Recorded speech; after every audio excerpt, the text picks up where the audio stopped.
Right, well, I'm really pleased that I've got the opportunity to talk to you again. This particular talk, you see the title there. Now, I must confess, this has a personal interest for me because I live in Stone, but for many, many years, I used to travel up and down the A51, the road I'm talking about here, to teach in Rugeley, as at least one of you knows. And that really is how this talk developed.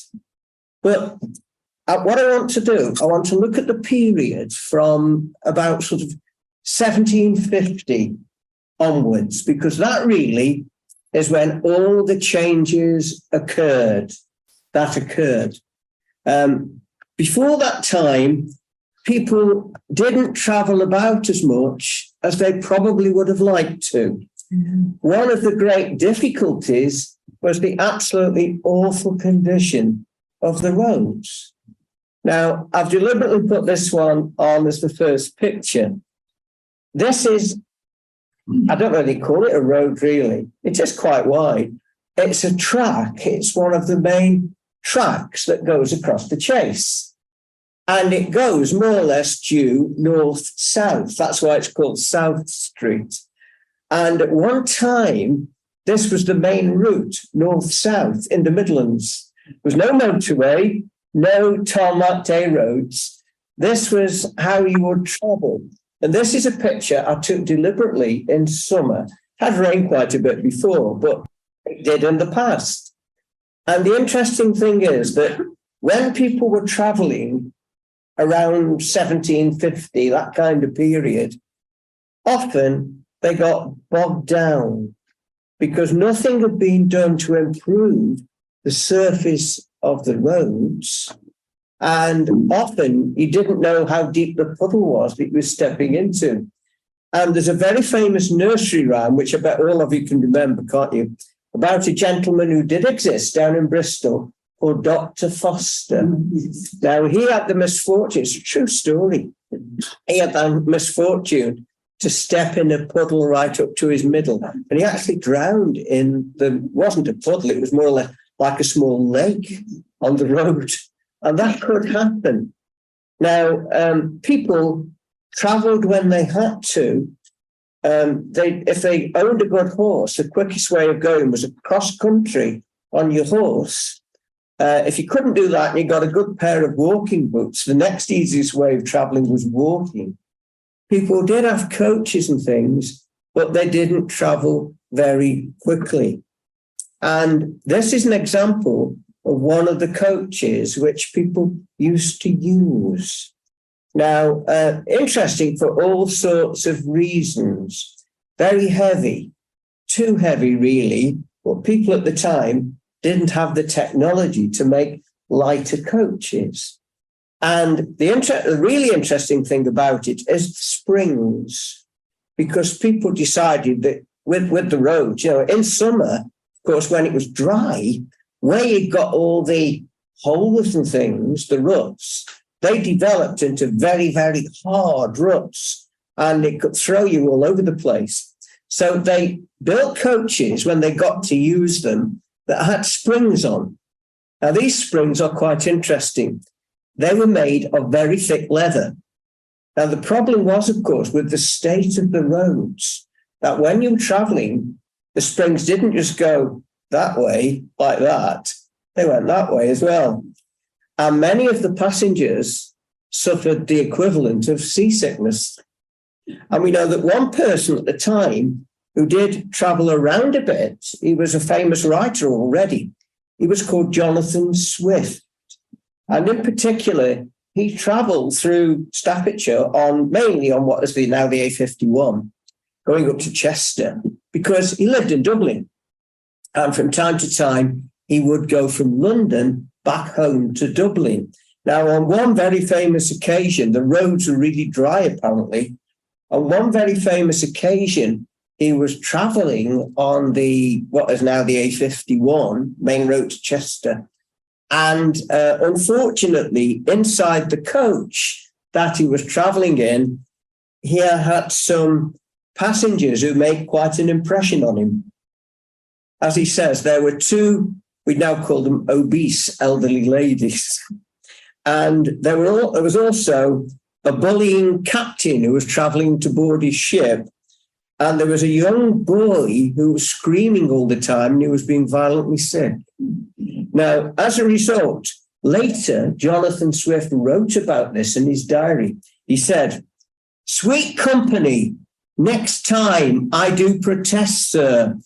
I'll walk to Dublin ere I'll ride to Chester." It was so bad. So people could travel in coaches, but it was difficult.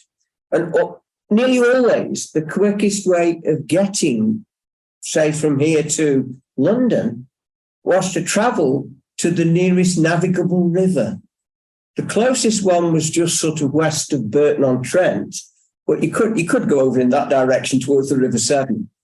And then what you do, of course, is board a boat, and that would take you to London far more quickly and much more comfortably than you could ever travel on a coach. Now, this is a stagecoach advert at the time, and the interesting thing about it, they give a starting time, but they never dared to give any arrival times because no one could be certain quite when they would arrive. It was always pot luck. And this is an advert at the time which I came across, which is quite rare, really. I was down in a place called Hay on Whites about 10 years ago now, and I saw this and I thought, oh, that's good, I've got to buy that. It didn't cost me that much, it was about £25, I think, but that's the advert. And what it was advertising the journey around 1750 from London up to Warrington. And as you can see, it went up through places like Coventry and Lichfield, which I'll talk about later. And it actually went to Stony in Staffordshire, which is where I live, Stony. That's how it was described then. Now, one of the other big problems you had, of course, were the rivers. Because if you could survive on the roads, then you had real difficulties when you came to the rivers. And bridges were hard to make. Again, you've all heard of the nursery rhyme about London Bridge falling down. It happened 3 times, apparently. The River Thames was so strong, the base of the bridge wasn't powerful enough to deflect the water. But some people had made an effort. And it's interesting, we've got one of the best bridges still around in England, not too far away from here, really. That's it. I'm sure many of you know it. It's called the Essex Bridge at Great Hayward. And the interesting thing about the Essex Bridge is the way it was constructed. It cost a lot of money. It was constructed back in 1550 on the orders of Queen Elizabeth's then boyfriend, the Earl of Essex, who was based, among other things, at a place called Chartley Castle, on the road towards sort of halfway between Stafford and New Toxteth. Anyway, he often used to go hunting on Cannock Chase. He took Elizabeth on a couple of occasions, and he wanted to get across the river because at that point, again, as I'm sure many of you know, 2 rivers meet. The River Trent and also the River Sow that comes down from Stafford. And you can get really strong currents. So he had this bridge built, and he had it built so that it had stone deflectors, triangular deflectors, sticking out into the river to push the water through to stop the bridge falling down. Now, it wasn't very wide. It was a brilliant bridge, but it wasn't very wide. It was designed mainly for people on horseback. If you were traveling in a coach, you'd got to take pot luck. You got to try and cross the river lower down. There was a so-called ford, which sometimes was shallow enough for a coach to go through. But there were quite a few occasions when coaches turned over because the water was too deep. But this was ideal. Now, I always remember, it's about 5 years ago now, I was giving this talk up in Stafford, and I was telling people that when it was constructed the way it was because people were traveling on horseback or walking over it. And a lady at the back put her hand up. She said, "Oh, that's why, is it?" She said then. She said, I always thought it was constructed the way it was so that if you were walking across, you got somewhere to shelter from mountain bikers. Obviously not. But the bridge itself is quite interesting. And it's probably the longest remaining pack-horse bridge in England. I don't think there are any others. It's also quite famous for another reason, sort of going off the talk a tiny little bit, because I'm sure many of you know that at one time, the famous writer J.R.R. Tolkien was particularly associated with Great Hayward. World War I, he was in the army, and he went over to France. He fought on the Somme, and he was injured.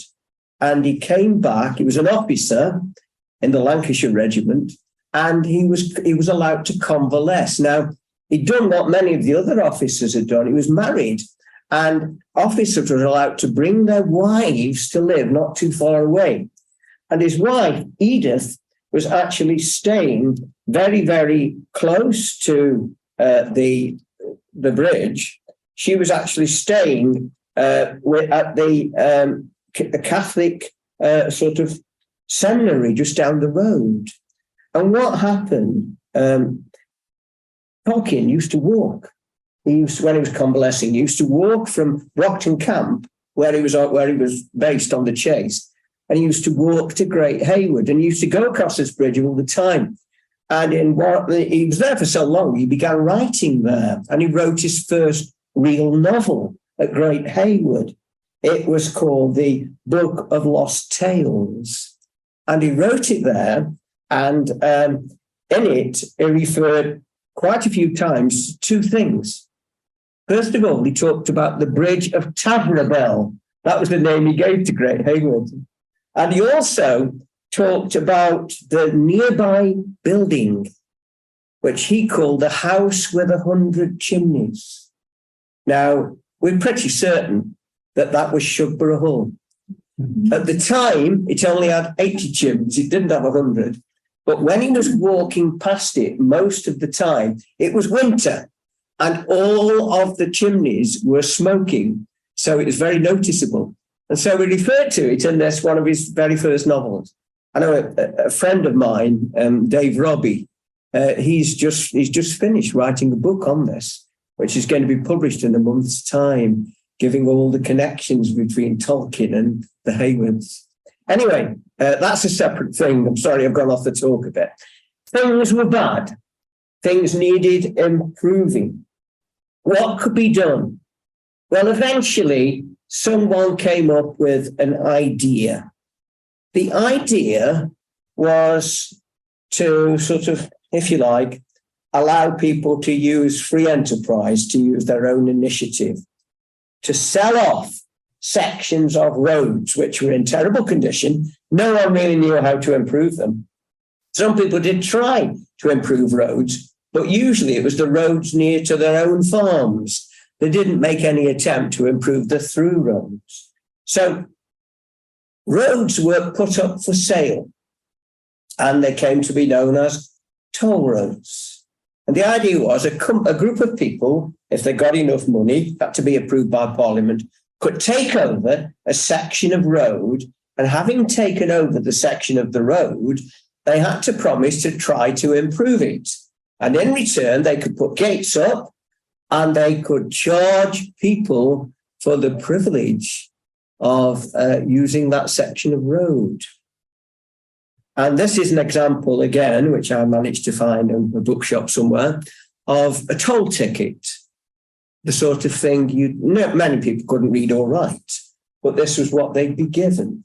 And the interesting thing about it is you paid more depending on how much weight was being put on the road surface.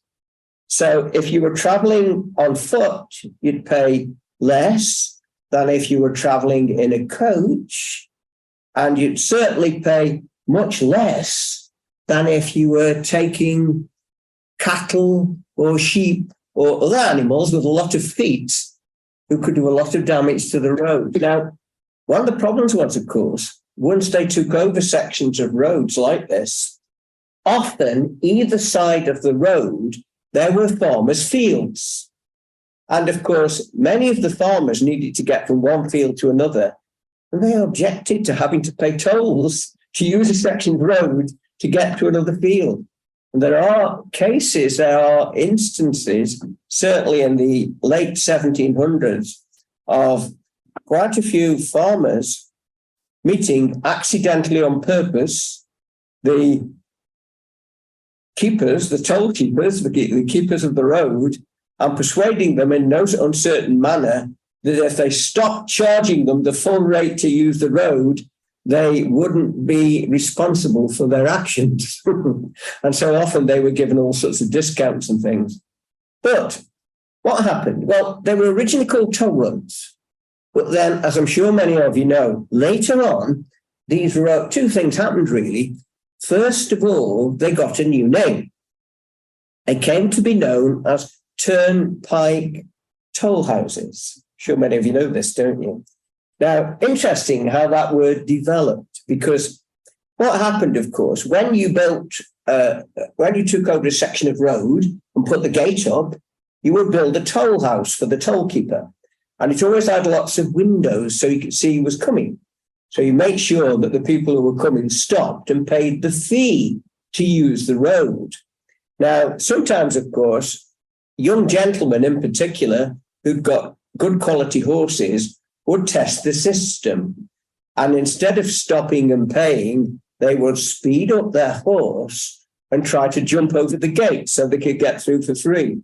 So apparently what a lot of the toll companies began to do, including in our area, they began to put a little spike on the outside corner of the gates, so that when you turned it, of course, the spike would move.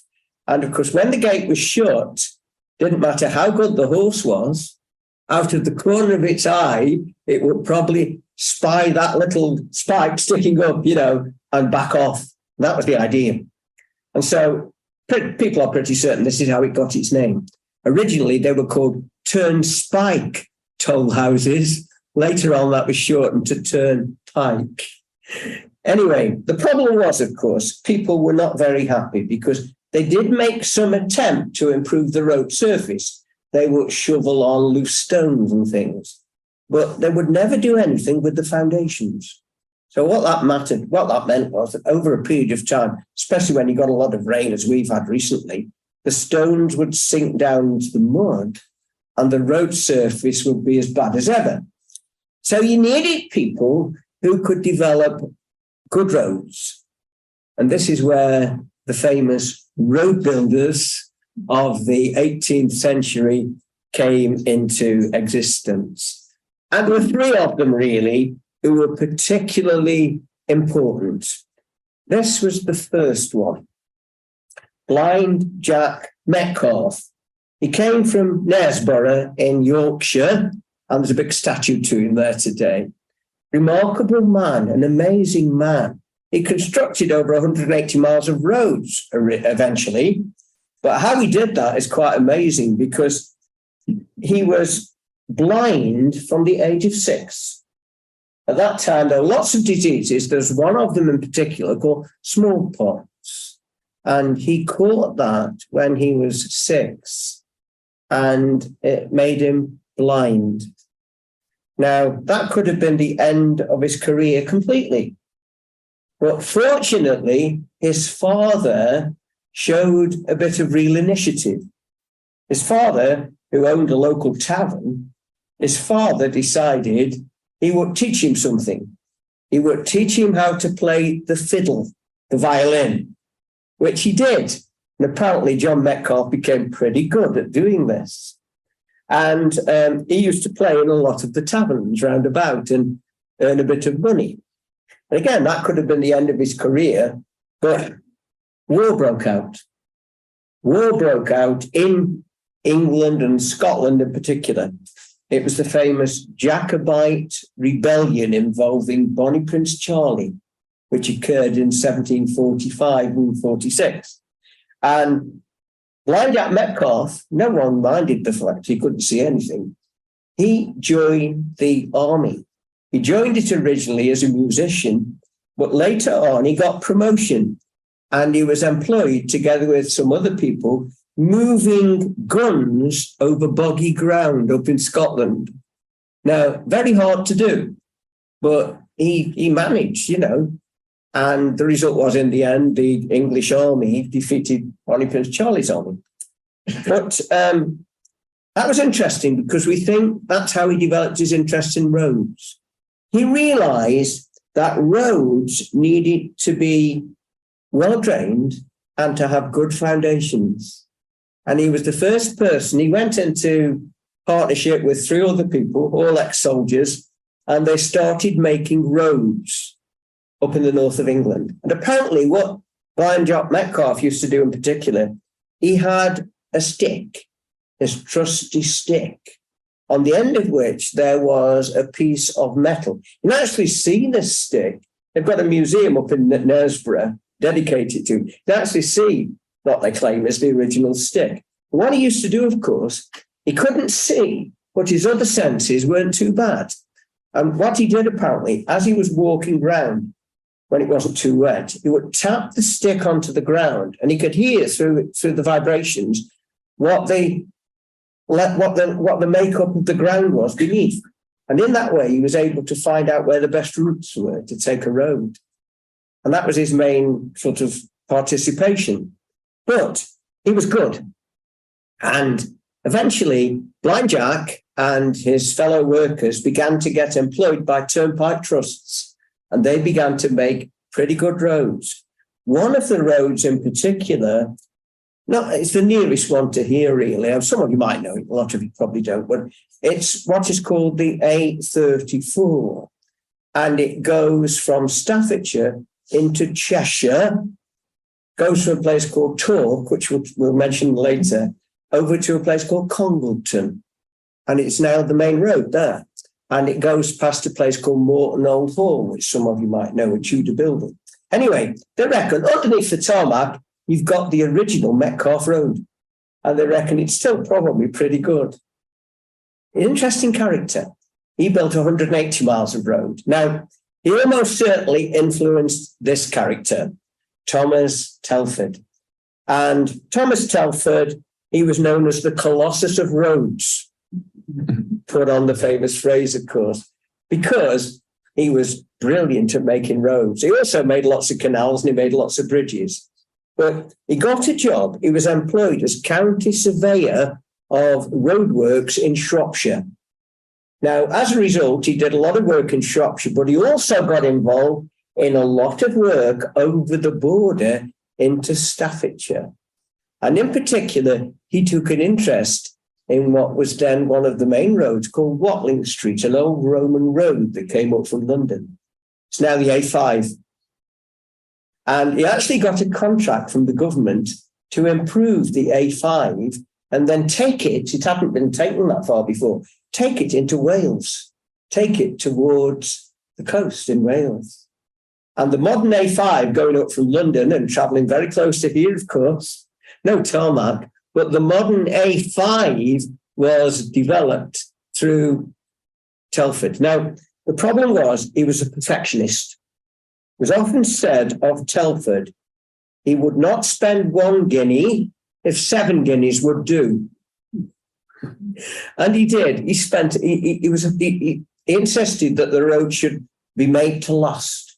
And he said how they should be constructed. They should have very, very large, triangular shaped stones to make up the foundations. And then all the other stones should sort of interfit with them like a big jigsaw puzzle to make a solid surface.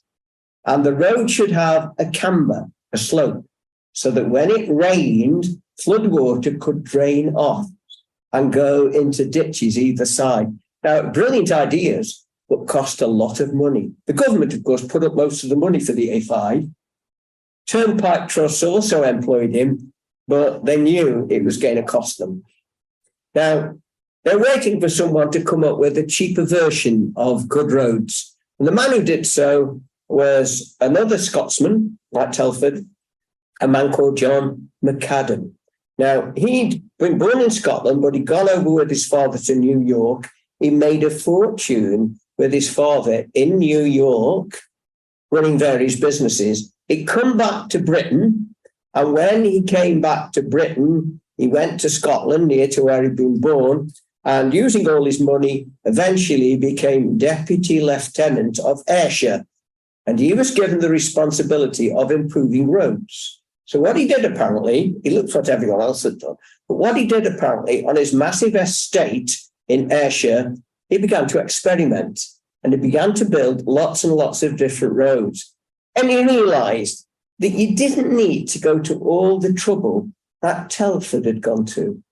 You did need large stones underneath, but then you could make do with smaller stones on the top and then gravel on the very top to make the sort of cambered surface. Like Telford, he realized you've got to have drainage ditches. But his roads worked. He said that the key thing to do when you were making the road and repairing the road was to do so in the summer when it was dry. That way you would have a firm surface. And one of the things he said must happen is that every now and again you must resurface the road.